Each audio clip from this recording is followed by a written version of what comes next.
Welcome back to the Extraordinary Technology Conference 2015. This will be the final session of the Extraordinary HHO Technology portion of our conference this week. And it's my pleasure to introduce a gentleman by the name of Andrew Batty. He's made a business out of making HHO technology. He's the man behind HydrogenGarage, Hydrogen Trucker, and several other websites. He describes himself as an artist, and he's going to be describing how he builds his technology and how to effectively utilize it. So please give a warm welcome to Andrew Batty. Thanks, Bruno.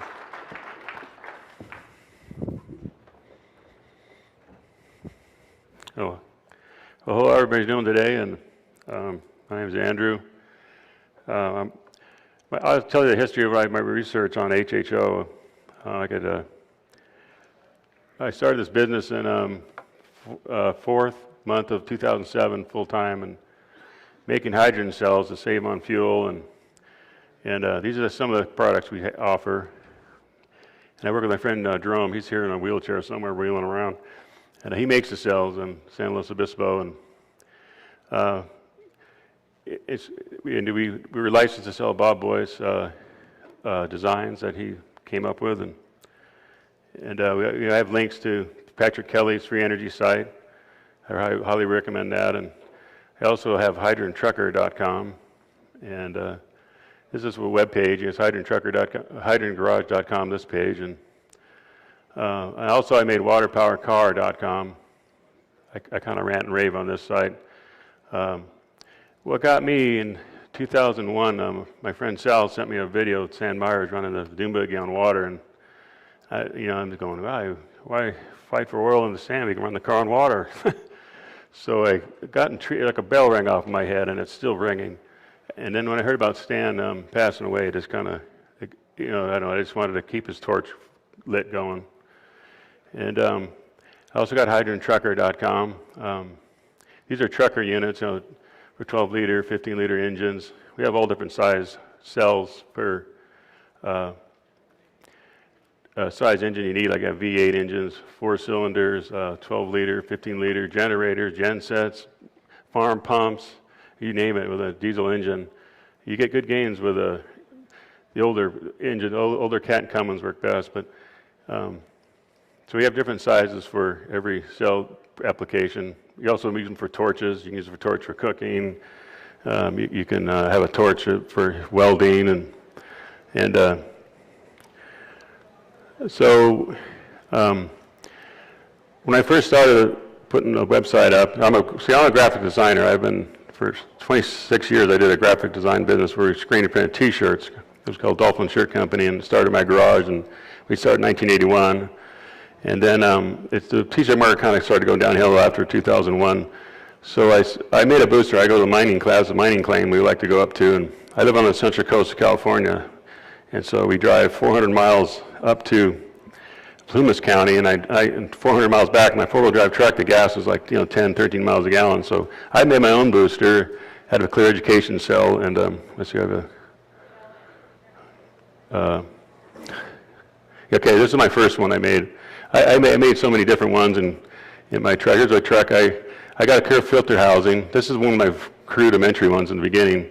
At the top, just was using switch plates, and I had electrolysis with positive, negative, and I tried that, and then when I noticed when I put a pulse switch modulator on it, it made more energy. I could just feel it by driving, and all it is a square wave pulse. So and you have to have the N-channel MOSFET. It has a pulse on the negative side. I'll explain it later. And just some pictures I had, and this is the one I sold a lot of. In 2007, I sold a lot of these.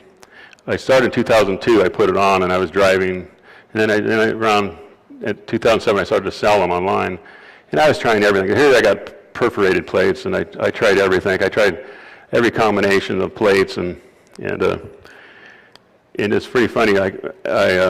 It'd make like a white bubbles. It would just swirl around and circulate and make bubbles, and it looked like I was making lots of gas, and then we met Bob, and then Jerome, let's see here. I can have a B3 cell. I got to show her. Oh, sorry. A B3 cell that Jerome made, and we went, and he wanted to show it to Bob. And what it was is this. I have to go find that. I don't have it on here. Anyway, so we made a B3 cell, and we met Bob Boyce, and they said, oh, his guy knows his stuff. And so at the time when I first started, I had 5 guys online selling hydrogen stuff. That was 2008. And then within about 2009, there was hundreds of them on the websites. Everyone started going for it. He had every contraption available. I made this. And Bob goes, make a review page and tell them all about the junk cells. And I go, well, that mean junk cells. I was getting gains, Bob. I go, why do you think they're junk? He calls everything junk that doesn't work, you know. And so there's all this combinations of stuff that you could see online. And then people would call me up and goes, which one works? And so I made this page, and then after a while he goes, so a lot of it don't work. A lot of this hydrogen doesn't work. It pre-detonates the engine, and I'll explain the levels of gas later. But so he goes, make this, Bob, make a page that kind of tell them to beware of the junk. It's like, I go, and when he told me about mine, he goes, yours is junk too. And I go, well, it worked. I got gains. So I was making gains off of ionic water vapor with the pulse width modulator. And I go, well, it's just a motor controller. And I was burning them up at first. It couldn't handle it. And then the guy who I was buying them off of him, Dr. Randall Schaefer, he boosted up. He's an electrical engineer, and he beefed it up. And today we got the MC1230, and it works pretty good. It pulses. It doesn't. And we have a low frequency, and just got to shock the molecule with the pulsing. And we still sell those today, and those keep going. Those are working good now. And so I know you can go to the web page here, Water Powered Car, and I had a Sandmeyer's Dune Buggy, and I had Inventors page, and okay, and I did a lot of research, and if you go to this page, a lot of them are dead links. I never went back to fix them up, but if you type the guy's name in there, all these guys had water running on cars or doing something, and they disappear, they get bought out, I don't know what happens to them, and so I just listed them all. If you wanted to, kid wanted to do research on it, there you go. It's, so there's a list of a whole bunch of people that I researched and that worked in this field, you know. And here's one of them, Archie Blue. He put his cell with a bunch of plates and discs. He kind of followed Yul Brown, and this Peter Lowry guy from New Zealand, I got friends with him, made him a logo, and I helped him with a web page, and that's his design right there. And he was a young kid. He said Archie Blue pulled up at a racetrack, and he had a little sports car. He said, never forget, I was like 8 years old, and this guy had jars just rattling of the motor, and there's jars of hydrogen coming out, and he did them in glass jars, and it was running the engine. He said he never forgot that. And he was working on this cell, and he was telling people how to do it. And he had his own forum, and called eGas Power, and then he disappeared, and then I think he got bought out. And he wouldn't email me anymore, and he just kind of so I don't know what happened to him. Nice guy, though. I liked him, and so God bless him wherever he went, you know. And so, and then this one was another good one. Herman P. Anderson. I like this guy. He rocked. He was a stealth bomber engineer, quantum physicist, and he made a water car, and he was actually making like deuterium water, and he could actually run not that car, that little blue one, but he had a green LTD, and a guy named James Roby had a Kentucky Fuel Water Museum, and he has that car inside the museum. Bob said he went over there one day and saw it, and it wasn't running, it was all rusted and stuff, but there used to be a video of him. This website got shut down. After he died, someone in his family was putting it up, I think, his son or son-in-law, and then all of a sudden it just disappeared. I don't know what happened. And he made us kind of a similar Stanmeyer spark plug right there. And there's more information on him if you want to read about him. And he had a trippy cell. His was just looked like a canteen. It was just 2 plates, positive, negative, and he had a corona discharge wire. And Bob said somehow he's making deuterium gas, which is a high quality form of hydrogen, but it brought a lot of EMF waves, which is kind of dangerous. So, and he had a license to drive it, and he was the only one because of his background. They allowed him to drive that one car, and that was it. And okay, here's the B3 cell. Jerome Law, he's in here somewhere. So he put this together, and we met Bob in a hotel room in 2008. And what it is, it's real simple. It's just 7 plates inside, and it's positive, negative, and you have these neutral plates, and it's all sealed. And Bob has a 1981 patent. It's a sealed series cell patent. And he added his toroids on it, and he could prove, he said 100 to 120% over unity, so he gag ordered it. And so it's not even in the patent book, so it's kind of funny how since 1930, there's 4,700 gag order patents. And gag order means if you prove over unity, it doesn't work. So that's kind of a shame, but it's nice to open up that patent office to me. I don't know, that's not getting us anywhere. And so there's the kit we sell. This is, we sell for like, I think the price now is $700. You get the pulse width modulator. Oh, wait a minute, I got the wrong thing here. You got a pulse width modulator and a Volo circuit. This circuit, if you don't get this circuit to match the computer, it's kind of in a gray area of legal because it's got its own chip and it's not flashing the car's chip, and it's an aftermarket product, and you just plug it in and it just reads your computer. So that's the legal part. Yeah, they haven't put him out of business yet. So we keep selling them. Without that little Volo circuit, now it doesn't work on every car. We just say buy that first and see if it works. If that gives you little gains, then it should. See, it's got a mass O2 sensor, the air cake and temp, the coolant temp, and then the mass sensor, it leans it by a volt. And most cars it works, some it doesn't work so well. We have a list on the site. If you go on my site, I list all the ones that work and don't work, and I put the customer's comments, if negative or positive. Corporate America would probably fire me if I did that, but since I work for myself, I can do whatever I want.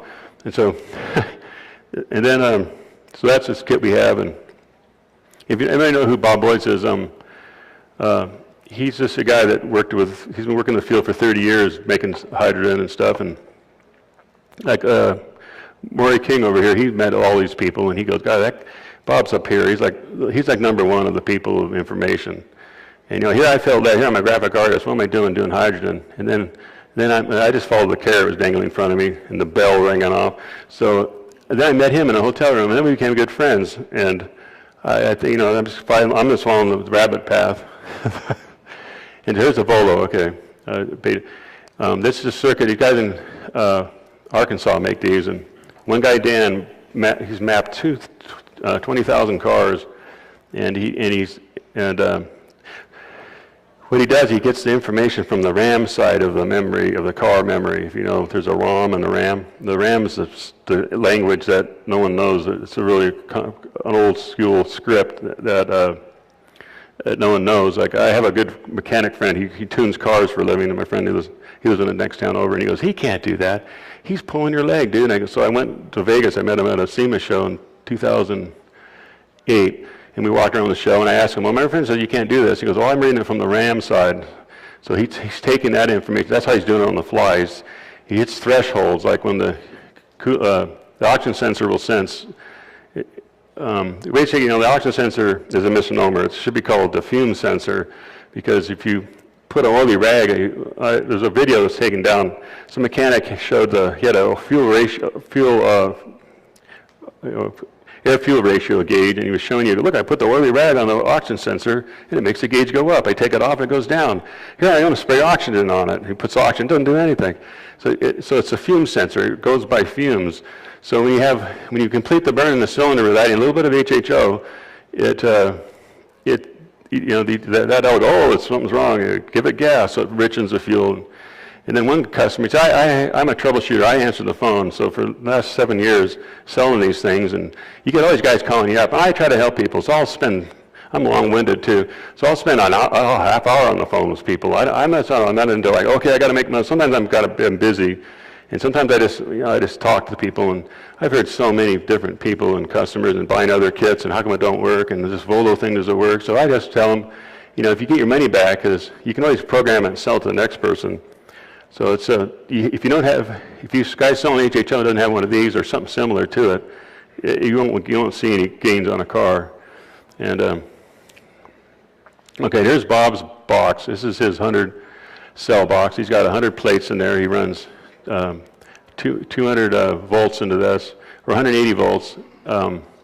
He does it many ways. He made it so you can plug into a wall circuit, or you can put 12 volts with an inverter and get it up to, and he puts a couple of capacitors, and it's just direct DC, and he entrains the plates. He's got, hold on, he's got they're 6 by 6, and he's got the 1/8 inch spacing. He puts 20% electrolyte. And he doesn't pulse this because you can't find a pulser that does this much current. So what he did is he just made a toroid coil, and he entrains this little bit of circuit on top with the pulsing, and then he has the main currents on the other. I'll show you the picture of the toroid in a minute, and that's the toroid that he used to get the gag order. And he said if we knew they were in a gag order, he wouldn't have put the toroid on there. He would just put sealed cells and left it alone. But Ed Holgate makes these boxes. We sell them on the site. They're kind of expensive. He's a master machinist, and he makes them in Florida. And that's it right here. It's 101 plates with 100 cells. And what he's trying to do is get 2 volts. See, the magic's brown gas, there's an area you got to be at. You got to be at 1.5 volts to 3 volts. And that area is, you don't erode the electrode. It's cool, runs cool. Now, when the voltage gets higher, 4 volts or up to 12 volts, you just start getting, you make heat, and it's not good. So this is Bob on the bench down below when he was working on one. Here's his toroid. It's inside this Faraday cage right here. It's just a 6.5 inch iron core, and it's on the negative side again, and I'll talk about that later. The negative side is what you want to focus on, because that's where he's introducing longitudinal energy from, they think it's from a black hole in space. The ether energy, Oregon, ether, it's all this. I think it's all the same. It's what makes the planets go around. It's everywhere around us to grab. In the 1800s, it was talked a lot. That was part of the electromagnetic energy, and then we had ether, and it was common stuff. And then they cut that out of the textbooks, and they're okay, we're going to stick with electromagnetic energy. And so we're not taught. You can't learn this in school. So, and then Bob, when he met me, he goes, "Oh, you know electricity?" I go, "No." And he goes, "Oh, good. You'll be good to teach then. I can teach you longitudinal energy, because there's some electrical engineers. I have a well-off friend, and a bunch of people have walked out of my shop, and I told them, I started mentioning longitudinal energy. "Oh, okay." And they just turn and walk out. They walk out of the room. "What's with your buddy?" "Oh, he doesn't like that." And I go, "Okay, you're breaking laws of physics." And I like Eric Dollard. I listen to this guy. He's a Tesla buff, and Eric Dollard says, physics kills electricity. So, so that's kind of I'm just going to tell you, okay, here's the levels of gas. Let's see over back here. Okay. Yeah, this is what the whole speak is about, the quantum physics levels of gas. The most powerful gas from water is tritium gas. And I think it's like H3. It's made at a nuclear power plant, but it's the most powerful gas. It's like most reactive, and it's no good because it's radioactive, and so that's not good. Next level below that is tritium gas, and that's classified. Like, you're not even supposed to have that in your possession.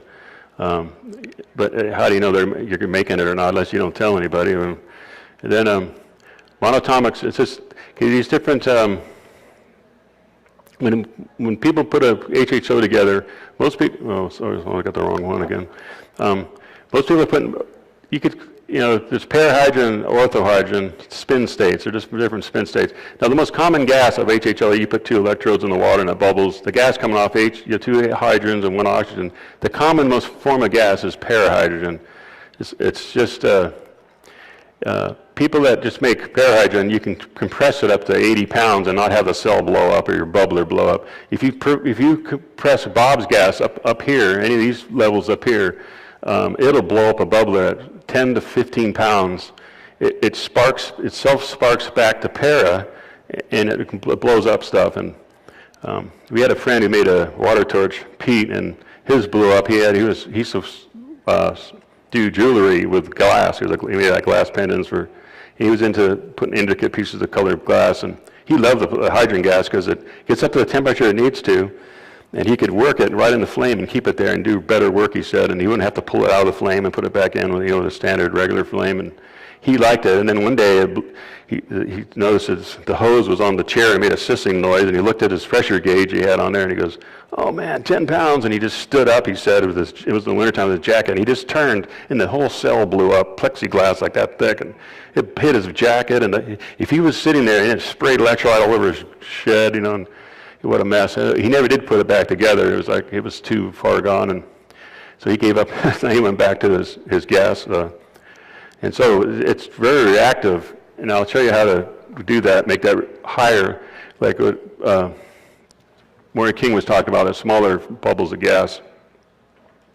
And then and then hydrogen from a tank is a little bit less combustionable than parahydrogen because it's on its own. You got to add oxygen to it. If you keep the oxygen and hydrogen together and make it on demand, it's a little bit more reactive. And steam, of course, has lost all atomic power. And it can be highly pressurized making steam. And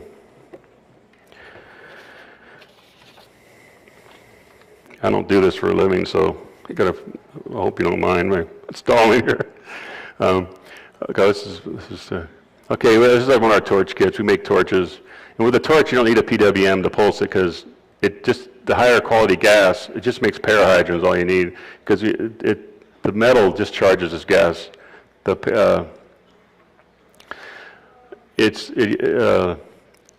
It's a static form of gas. So the higher forms of gas is a static gas, and you'll discharge the high power of it with a metal tip. So you might as well just plug in a battery charger and use direct DC.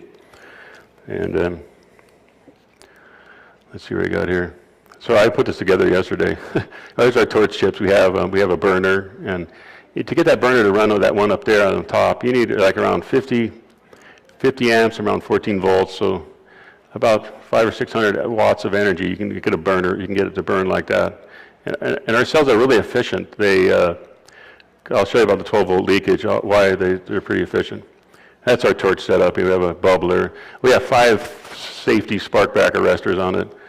We got a spark arrestor built inside this is a 3-burner torch tip, a mini burner. We got a spark arrestor inside there, and then we go up to the dryer up here, and the dryer is a spark arrestor. It gets moist with a poly filter. Then it goes to a bubbler, so it bubbles, and the tank's bubbling as well. So there's all these. It could never get past the dryer. I like to put extra on there. You could probably bypass the bubbler, but I like to have extra safety if I'm selling it as a kit, And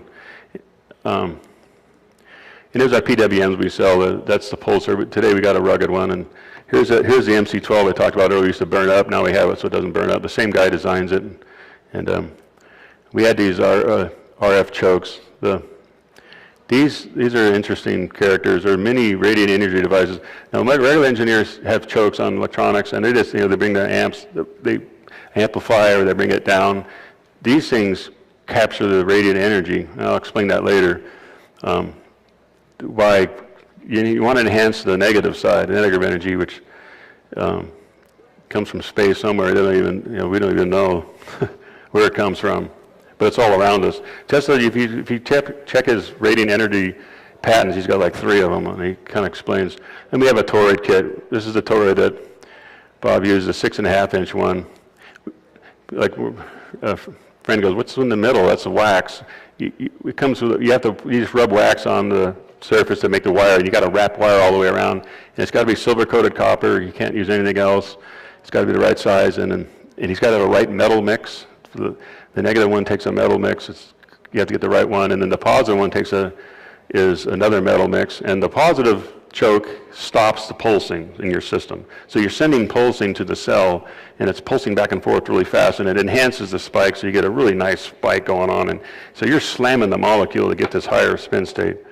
And see, parahydrogen is just normal spin like the cells in our body, just spinning normally. And as orthohydrogen, you're got a parallel spin state going like this.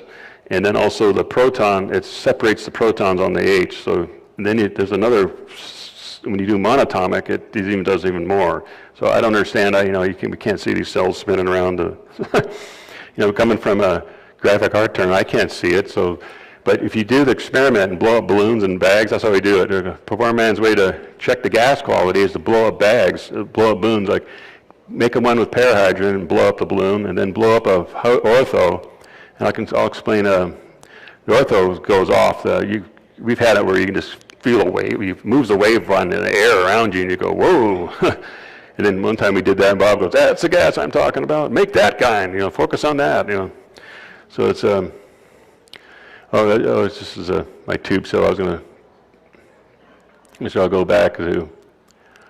Well, maybe John would be a good time to put the drawings I did. I'll try to explain how to cell building. Okay, so here's a simple 7-plate cell. And why 7? Because it gives you 6 cells inside. And if you got a 12 to 14 volt power source from the battery of your car or solar panels or what have you, you're getting 2 volts between the cell. Like I said earlier, you got to be, electrolysis starts to, when you put electricity on 2 electrodes in water, it doesn't start making gas until around 1.3 volts. And then 1.5 is a good start. That's like Bob likes 1.5. And you can go all the way up to 3 volts, and after 3 volts it starts to make heat, and it starts to run away, and then you can road the electrode, you make red anode mud, and you got to clean it out all the time. And now tell about 12 volt leakage is another problem we have. And we use 316L stainless. I've used 304, and I don't see any difference, but Bob says, yeah, well, it's 3% more nickel in the 316. And Sam Myers, he knows 304. They didn't have 316 available back in his time. And you can use a nickel plate, a little more expensive. That works even pretty good. So, okay, so the cells, what's happening is, this what blew me away. I'm not an electrical thinker, but I kind of thought like, well, why is the plate one side positive and the next one's negative? Positive, negative. Like our car batteries do that. And I go, electricity, you got positive and negative, so you think this one would be positive, negative, positive. What's going on here? And these are neutral plates, by the way. I forgot to explain that. Neutral means they're not touching nothing. And Bob likes 1/8 spacing, so we follow that. And he's tried all different spacing and said 1/8 is the best, so we stuck with that. And he likes 20% electrolyte mix, which is really thick, man. It's a 1 cup of sodium hydroxide to 1 liter, and we use distilled water or reverse osmosis water. You can't use well water. You can't have any contaminants. You'll contaminate the cells. So you have to stick with RO Waterworks. That's what I use. My filter in the garage. A couple $100 you can buy one of those today and put it under your sink, and change the filters a lot though. And so when this positive negative is happening, and you have no holes in the plates. See, Bob published this, and they started drilling holes. This one guy, Taro, he goes, this guy wouldn't believe him that it could be that efficient. So he started drilling, flip the next, he put holes in the plates, and Bob got upset, man. He goes, this bastard decides my design. So when he put holes in the plates, oh yeah, look, Gary, the gas can get out, and I can sandwich it together with bolts and rivets. And what Bob says is he has a manifold on the top. He doesn't put holes. Like the B3 cell, it doesn't have holes. And you only put the water up to this level. So the gas can't, each cell has to be separate within its own. And I'll explain why. If you put a hole in the plate, 90% of the electricity will go right to that hole, because it wants to get to the 12 volts, because it's like, hey, I don't want to go through these plates. I'm just going to go right to the hole. So all electricity, most of it's going through the hole. And after about a year later, you open the plates up, and it's all burnt around the hole. And where it's all burned, it doesn't make no gas comes off. And then it's a little bit of a brown area. You want to see the brown on the hydrogen side is a bronze color, and on the oxygen side it's a gray color. And then the plate's all silver still, and there's no gas coming off the silver. If you don't see this bronze, the bronze means hydrogen is coming off that. And all you really care about is the hydrogenized size. The